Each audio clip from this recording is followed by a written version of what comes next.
और दूसरी मक्कारी, ये आईएस के झंडे पे क्या लिखा होता है पता है कुछ आप लोगों को? एक काला सा झंडा लेके लोग खड़े होते हैं, उस पे क्या लिखा होता है? उस आईएस के झंडे के ऊपर लिखा होता है ला इलाहा इल्लल्लाह मोहम्मदन रसूलुल्लाह। कुरान मजीद का पहला कलमा जो है उस झंडे पे लिखा होता है। मुसलमान उसको लेके चलते हैं और उसको आगे रख के पुलिस पे, आर्मी पे गोली चलाते हैं, उनके ऊपर तेजाब फेंकते हैं। मेरा एक सवाल उन मुसलमानों से है जो इस्लाम के बड़े पक्के मुसल्लत ईमान है, जिनका, जो कुरान की हदीसों का हवाला देते हैं, आयतों का हवाला देते हैं, जो डेनमार्क के अंदर कोई आदमी मोहम्मद साहब की शान में गुस्ताखी करते हुए उनकी शान में कुछ ऐसा कर देता है कि उनकी कार्टून बना देता है, और उस कार्टून बनाने से इस देश में बनता डेनमार्क में है, भावनाएं दिल्ली में भड़क जाती हैं, अलीगढ़ में, रामपुर में, आजमगढ़ में दंगे होने लगते हैं। लाहौर में था जब ये घटना घटी, वहां भी दंगे हो रहे थे। मैंने कहा मोहम्मद से इतना प्यार अच्छा लगता है, हमको भी होना चाहिए, आपके पैगंबर है भाई। लेकिन हिंदुस्तान के मुनाफिक और मक्कार मुसलमान, मुझे ये बताओ, तुम मोहम्मद का नाम लेके आईएस के झंडे पे जब कुरान शरीफ का पहला कलमा लिख करके तुम कहते हो ला इलाहा इल्लल्लाह, और उस एक सर्किल में लिखते हो अल्लाह, मोहम्मद और रसूल, तो ये तुमको शर्म नहीं आती कि अल्लाह का नाम आतंकवाद के लिए इस्तेमाल हो रहा है? पहला कलमा आतंकवाद के लिए इस्तेमाल हो रहा है, पुलिस पे गोली चलाने के लिए हो रहा है। लिहाजा मेरा मानना है कि तुम मक्कार हो। तुम डेनमार्क में कार्टून बनाने वाले आदमी के खिलाफ फतवा जारी करते हो। एक आदमी सलमान रश्दी ने कुरान शरीफ के बारे में कुछ लिख दिया, तुम फतवा जारी करके उसको मारने की बात करते हो। एक औरत जिसको उसके अपने घर वालों ने सताया हो, कम्युनिस्टों की सरकार में रही हो, रात रात भर भागती रही हो, हमारी दोस्त है वो एक अलग बात है, लेकिन दिल्ली में वो औरत आज भी अंडरग्राउंड रहती है, उसके टेलीफोन नंबर पे बात नहीं हो सकती है। उस तस्लीमा नसरीन को उसने कुछ लिख दिया था, गलत नहीं लिखा है उसने, वो आज भी दृढ़ है अपनी बात पे। उसका तो कत्ल तुम करते हो भाई, लेकिन मोहम्मद की शान में आईएसआई का झंडा बन जाता है। अल्लाह मोहम्मद का नाम लेकर के लोग झंडा चलाते हैं, अल्लाह मोहम्मद का नाम लेकर के इस देश में कत्लो गारत करते हैं। तुम उनके खिलाफ क्यों नहीं आवाज उठाते हो, उनको क्यों नहीं मारते हो, ये भी बताओ। ये जैश ए मोहम्मद क्या है भाई? ये क्या जैश ए मोहम्मद है? जैश ए मोहम्मद का नाम जानते हैं आप? क्या है इसका मतलब? सल्लल्लाहु अलैहि वसल्लम, प्रॉफिट मोहम्मद साहब की फौज। अब अल्लाह के नाम से, मोहम्मद के नाम से आप दुनिया के क्रूर काम कर रहे हो।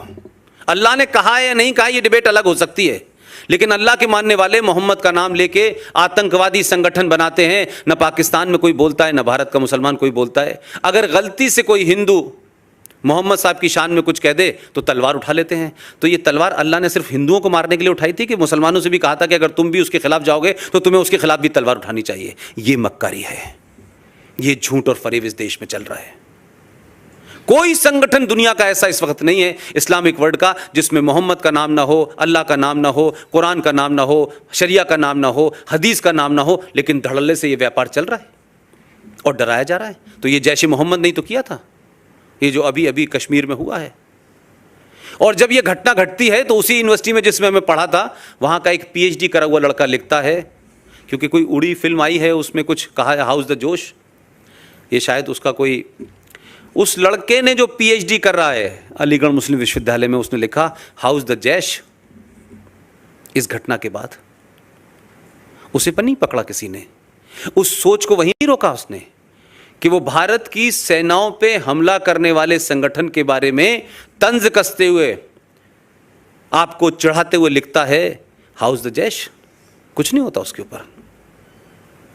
इस हमले के बाद नॉर्थ इंडिया के अखबार इधर कितने आते नहीं आते, कोई शहर ऐसा नहीं था उत्तर प्रदेश का, बिहार का, जहां लोगों ने कमेंट करने, लिखने, मैसेज करने में तमाम भारतीय सेना को गाली न दी हो और इस बात का फख्र न करा हो कि 40 फौजियों को जैश ए मोहम्मद ने मारा है। जिस आतंकवाद से आप समझ रहे हैं कि यह आतंकवाद पाकिस्तान ने किया है, वो तो पैदा हुआ ही इसीलिए है, उस पर तो सेकंड थॉट ही नहीं है। इसको बार बार ये कहना पाकिस्तान ने किया है, पाकिस्तान ने किया है, पाकिस्तान का हाथ है, भाई पाकिस्तान का हाथ नहीं, पाकिस्तान का पैर, गला, सब कुछ है इसमें। लेकिन ये कह देने से बात नहीं बनेगी ना भाई। पाकिस्तान क्या कर रहा है वो समझ में आता है, लेकिन इस देश में आपने 70 साल में गंगा जमुना तहजीब के चलते 500 से ज्यादा कश्मीर बना दिए हैं। घर घर लड़ाई हो रही है। आपको अंदाजा नहीं है, दिल्ली जैसी जगह के अंदर हिंदुओं के घरों के सामने, मैं कॉलोनी का नाम देता हूं, गूगल पे जाके सर्च करिए, श्रीनिवासपुरी, साउथ दिल्ली की कॉलोनी है। एक नया हथियार निकला है कि हम अपना धार्मिक डिमॉन्स्ट्रेशन इतना ताकतवर करेंगे कि अगर उसको कोई देगा तो अरे साहब देखिए साहब हमारी धार्मिक भावनाएं भड़क जाएंगी। उस गली के अंदर नमाज पढ़ने की प्रथा शुरू हो गई कि आप जुमे में 1 घंटा नमाज पढ़ेंगे। उतनी देर तक हिंदू अपनी खिड़कियों को बंद कर लेते हैं, दरवाज़ों को बंद कर लेते हैं। और करा क्या कि धीरे धीरे घर के आप उनके आंगन में चले गए, आप उनकी छतों पे जाने लगे। वो इतना डर गए कि दिल्ली जैसी जगह में श्रीनिवासपुरी से 50 हिंदू परिवार मकान छोड़ के चले गए। ये दिल्ली की बात बता रहा हूं मैं आपको। मालदा में हुआ सबको पता है, कैराना में क्या हुआ सबको पता है, रामपुर में क्या हो रहा है सबको पता है, अलीगढ़ में क्या हो रहा है सबको पता है, लेकिन बाकी जगहों की खबरें ही नहीं आ रही। ये आतंकवाद मेरे लिए ज्यादा खतरनाक है।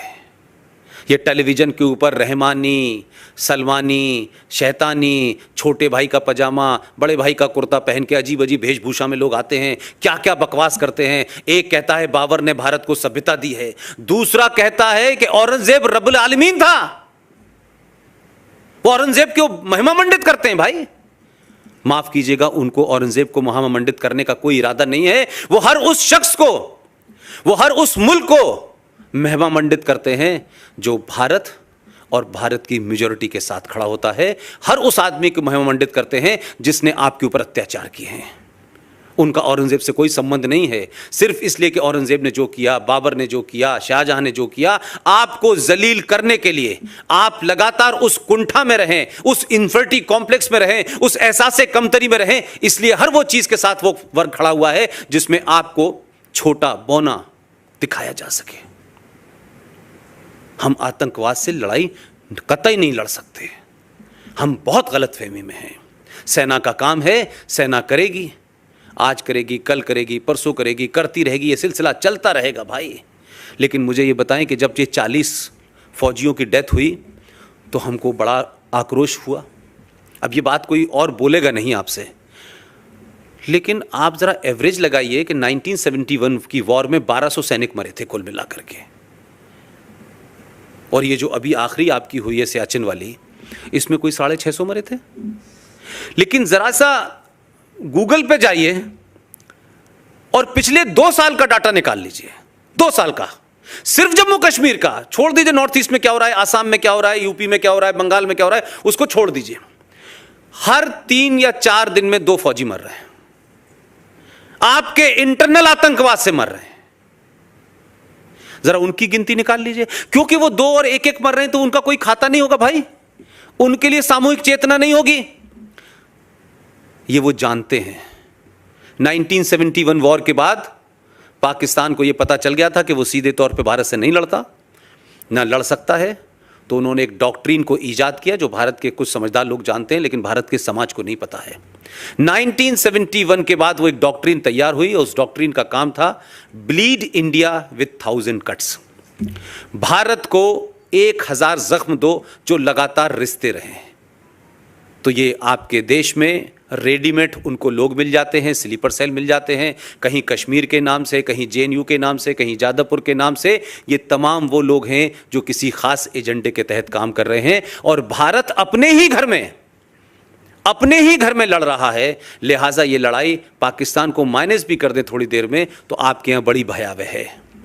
इसलिए ऐसा नहीं होता कि यकायक एक शख्स एक यूनिवर्सिटी का वाइस चांसलर रहता है, माइनॉरिटी कमीशन का चेयरमैन रहता है, ईरान में राजदूत रहता है, भारत का उपराष्ट्रपति बनता है, 2-2 बार बनता है और उतरते ही उसको डर लगने लगता है कि मुसलमान भारत में, डर लगता है उनको।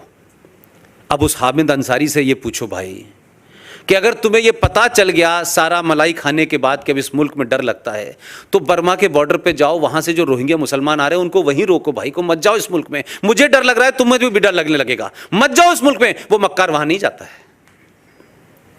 इसलिए आपके शहर के कुछ लोग, उनको 2015 में एक साहब को डर लगा, कि डर लग रहा है। वो अपनी बीवी से बेडरूम में कह रहे थे कि हम सुबह निकल चलते हैं, हमें डर लग रहा है, लेकिन अभी तक गए नहीं, वो चले जाते, हमने रोका नहीं था। फिर से कहा 2018 में एक साहब को डर लगने लगा, वो मेरी यूनिवर्सिटी से पढ़ के आए थे, मेरे सीनियर हैं, उनको भी डर लगने लगा। मुझे ऐसा लगता है कि हर जो कंपोनेंट है उस समाज का, वो जुडिशरी में हो, वो सत्ता में हो, वो विपक्ष में हो, वो कश्मीर में हो, वो आसाम में हो, वो फिल्म इंडस्ट्री में हो, वो क्रिकेट में हो, वो हॉकी में हो, एक कोऑर्डिनेटेड अटेम्प्ट है, एक दूसरे के तार हैं ये, कि जो जिस हैसियत में है उस हैसियत में इस मुल्क को अपने पंजों पे खड़ा रखो। इस मुल्क की जो पहचान है उस तरफ लोग न बढ़ें। जैसे ही बढ़ते हैं आप, क्या वजह हो गई भाई कि अभी यकायक डर लगने लगा? मैंने इतनी घटना गिताई इस देश के अंदर, कभी डर नहीं लगा। 350, 400, 500 लोग आपके मुंबई बम धमाकों में मरे, किसी ने कहा था कि डर लग रहा है? किसी को डर क्यों नहीं लगा भाई? लेकिन अब डर शायद इसलिए लग रहा है कि हम जैसे लोग, GD बख्शी जैसे लोग, RSN, सुशील पंडित, गौरव आर्या और तमाम वो ताकतें जिनको लगता था कि 70 साल, हमारे यहाँ कहा जाता है, यूपी में कहावत है कि 7 साल के बाद जो कूड़ा डालने की जगह होती है ना, कहते हैं 7 साल बाद तो उसके भी दिन बदल जाते हैं, और कूड़े के ढेर की जगह कोई मकान बन जाता है, कुछ अच्छी जगह बन जाती है। इस देश को 70 साल लग गए, ये कूड़े का ढेर साफ हो रहा है, ये ढेर बदल रहा है। तो लोगों को लगता है कि वीर सावरकर के बारे में उत्तर प्रदेश में चर्चा हो रही है, सुभाष चंद्र बोस क्या थे इसकी चर्चा हो रही है। भारत का प्रधानमंत्री 21 अक्टूबर को लाल किले पे जाके झंडा फहराता है, मानता है, कहता है कि यूनाइटेड भारत का पहला प्रधानमंत्री सुभाष चंद्र बोस था, उनके नाम से म्यूजियम बनाया जाता है। ऐसे ही नहीं है कि कहीं किताबों में मुझे रंजीत भाई बता रहे थे कि सावरकर जी कहते थे कि संसद जो है वो एक मंदिर है। तो हमने मंदिर के सामने किसी को झुकते तो पहली बार ही देखा है। तो अगर ये मंदिर था और ये सावरकर साहब को समझ आ गया था, तो 70 साल बाद सावरकर का मानने वाला सीधे रूप में हो या घुमा करके हो, ये क्या वजह है कि आज ही का दिन चुना स्ट्राइक करने के लिए? मैं इसलिए कह रहा हूं कि सिर्फ 2 बातों को छोटी सी रेफरेंस के लिए कह रहा हूं। अगर किसी की अच्छी बात है तो उसको पूरी ताकत से सपोर्ट करना चाहिए, और किसी की बात गलत है तो पूरा चौड़ा सीना करके कहना चाहिए तुम झूठ और गलत बोल रहे हो। पहली पार्लियामेंट की स्पीच में, 1 घंटे की स्पीच में, कुछ बातों को शायद मैं बहुत तेजी से कनेक्ट इसलिए करता हूं कि मैं उसी समाज के बीच में बड़ा हुआ हूं। मुझे पता नहीं कि प्रधानमंत्री देश के जब अपना पहला संबोधन पार्लियामेंट में कर रहे थे तो उन्होंने क्या ऐसी बात कही थी कि कुछ लोगों को बड़ी तकलीफ हो गई थी। ऐसा रिएक्शन था उनमें मानो जैसे जिन्हें कई सारी चींटियों ने उनको काट लिया हो। अपने संबोधन में, सिर्फ लंबे संबोधन में, मुझे 2 ही बात अच्छी लगी। उन्होंने कहा कि 700 साढ़े 700 साल की गुलामी की वजह से हम अपनी पहचान भूल गए हैं। हमारा पुरुषार्थ 5000 साल पुराना है। कुछ लोगों को बड़ी तकलीफ हुई कि अरे 750 साल कैसे कह रहे हैं, हम तो गुलाम सिर्फ 250 साल थे। यानी वो जो आए थे वो हमारे मेहमान थे, बाबर से लेके जितने चचा आए थे हमारे, वो हमारे मेहमान थे। उनको लगा पहली बार इस आदमी ने उस जगह चोट की है जिसको इस देश के अंदर इतिहास में पढ़ाया जाता है, बाबर महान था, अकबर महान था, ये महान था, वो महान था, ये किया। उन्होंने कहा यार ये तो हमारे दौर की बात हो गई, तो हमारे आइकॉन के बारे में तो कह रहा है कि उन्होंने देश को गुलाम बनाया था। तो उनको सबसे पहले तकलीफ हुई। और पहली मन की बात में एक कहानी सुनाई थी। वो कहानी बहुत पुरानी है, मुझे नहीं लगता कि उसमें कोई नई बात है, लेकिन उस जहां वो बैठा हुआ है,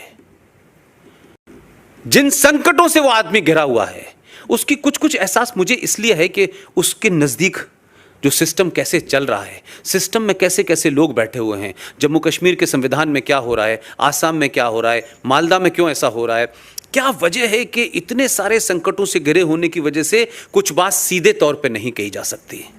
क्या वजह है कि वीर सावरकर की जयंती पे या उनकी पुण्यतिथि के ऊपर प्रधानमंत्री की एक तस्वीर आती है कि सावरकर को वो फूल चढ़ाते नजर आते हैं। किन लोगों को तकलीफ होती है कि सावरकर के ऊपर फूल क्यों चढ़ा रहा है ये आदमी? सावरकर को तो हमने दफन कर दिया था। लिहाजा उन्होंने क्या किया कि अपनी बात को खामोशी से कहने के लिए उन्होंने कहा अपनी मन की बात में, वो शेर की कहानी है, मुझे लगता है आप सबको पता होगी। अगर नहीं होगी तो मैं दोहराए देता हूँ। बताऊँ उसको? एक शेर शेरनी जो थे एक जंगल में जा रहे थे अपने 4 बच्चों के साथ में। ये प्रधानमंत्री की मन की बात की सिर्फ इतनी बात मैं कह रहा हूं कि हम समझें कि वो आदमी कहां पे कह रहा है, जिसकी ख्वाहिश शायद सावरकर जी की थी। जो बातें सावरकर जी कह के चले गए उसके बारे में पता नहीं, लेकिन वो आदमी कितने धीरे से उन बातों को उस पद पे बैठने के बाद भी कह रहा है। वो अपने समाज को एहसास दिला रहा है, उस समाज से कह रहा है जो समाज सो गया है, उस समाज से कह रहा है जो ये समझता है कि हर काम सरकार का है, सरकार आ गई चली गई, अब सरकार शाम में आए, घंटा बजाए आपके घर का और पूछे कि भाई आप लोगों ने खाना खा लिया? अच्छा खा लिया, मैं जा रहा हूं। तो ये सरकार से हमारी अपेक्षाएं होती हैं। इस समाज को जगाने के लिए इतने सटिल तरीके से, इतने बिटवीन द लाइंस कहने के लिए भी आप में हिम्मत होनी चाहिए। उसने कहा कि एक जंगल में एक शेर और शेरनी अपने 4 बच्चों के साथ जा रहे थे। शेर की प्रवृत्ति शिकार करने की होती है। भेड़ियों का एक बहुत सारे भेड़िए जा रहे थे, उनका एक झुंड था। शेरनी और शेर को लगा के शिकार करना चाहिए। वो शिकार करने के लिए शेर और शेरनी दोनों दौड़े और शिकार करने के चक्कर में काफ़ी आगे चले गए। उसके 3-4 बच्चों में से 3 बच्चे तो भाग के वहाँ तक चले गए, एक बच्चा रह गया पीछे और शेर अपने आगे निकल गया और उसके साथ में 3 बच्चे थे वो चले गए। जो बच्चा अकेला रह गया वो उन भेड़ियों के बीच में बेचारा मिल गया, क्योंकि वो पीछे दौड़ नहीं पाया और वो रहते रहते भेड़ियों के बीच में भेड़ियों जैसी भाषाएं बोलने लगा। वो समझने लगा कि मैं भी भेड़िया हूँ। लेकिन वक्त ये हुआ कि वो रहते रहते उसके अंदर उसके कैरेक्टर जो थे वो भेड़ियों जैसे उसके हो गए। और एक दिन शेर और शेरनी जब जंगल से जा रहे थे, वापस आए तो शेरनी ने अपने बच्चे को पहचान लिया शक्ल से, देख करके ये तो मेरा बच्चा है। उसके पास गई, उससे कहा कि तू शेर का बच्चा है। वो उससे लड़ने लगा, नहीं मैं शेर का बच्चा नहीं हूँ, मैं भेड़िया हूँ। बड़ा हिज्जत हुई। ये बिल्कुल वैसी हुज्जत है जैसे सेकुलरिज्म पे होती है। उसने बड़ा समझाया कि तुम शेर को, वो नहीं माना। उसके बाद शेरनी बड़ी परेशान थी कि कैसे मैं इसको बताऊं कि तू सेकुलर नहीं है। बड़ा समझाया उसने कि तू सेकुलर नहीं है भाई। खैर वो उसको एक जंग वहाँ ले गई कुएं के पास और उससे कहा कि मेरी शक्ल देख और अपनी शक्ल देख, हम दोनों एक ही से हैं। उसने देखा और जैसे उसके बच्चे के चेहरे पे ये आया कि उसको कुछ एहसास हुआ, शेरनी ने दहाड़ लगाई। तो वैसी वो शेर ज़ोर से, बच्चा जो था वो शेर दहाड़ लगाई और उसके बाद बोला कि नहीं मैं तेरा बच्चा हूँ, मैं शेर का बच्चा हूँ। तो हिंदुओं की स्थिति उस भेड़ वाले शेर की तरह हो गई है। इसकी ताकत से मानिए कि आप 5000 साल पुरानी सभ्यता के वाहक हैं। आप किसके, आपके पूर्वज कौन थे, वो कौन लोग थे, कुछ उसका भी गर्व करिए। ऐसा ही नहीं है कि 700 साल के दौर की वजह से आप इतनी हीन भावना के शिकार हो गए हैं कि अपने पुरुषार्थ को आप भूल गए हैं, अपनी पहचान को आप भूल गए हैं। और ये मत कहिए बार बार कि हमारे डीएनए में लिखा हुआ है। हमारे डीएनए का जो भी आइटम था वो उस आदर्श समाज के लिए था, जब समाज में मूल परंपराएं थी, कुछ कानून थे, कुछ रूल थे। इसलिए हमारा बिहेवियर था कि हम हथियार नहीं उठाते थे, हम तर्क से बात करते थे। लेकिन 5000 साल पुराने हथियार से आज के आतंकवाद से नहीं लड़ सकते आप। आज आपको उसी हथियार की ज़रूरत है जिस हथियार आपके सामने है। लिहाजा ये मत कहिए कि हम तो सदियों से ऐसे ही थे। वो जो आपका एक शेर है, हमारे यहाँ बड़े सारे लोग गाते हैं उस शेर को। वो कहते हैं कि सदियों रहा ज़माना और क्या क्या कहते हैं, हस्ती मिटती नहीं हमारी। मैं अभी नागपुर के भाषण में मैंने कहा भाई कि ये जो गलत फहमी है ना कि हमारी हस्ती मिटती नहीं, सदियों रहा ज़माना हमारा, मैंने कहा अफगानिस्तान में जाओ, वहाँ भी कभी हुआ करती थी तुम्हारी बस्ती।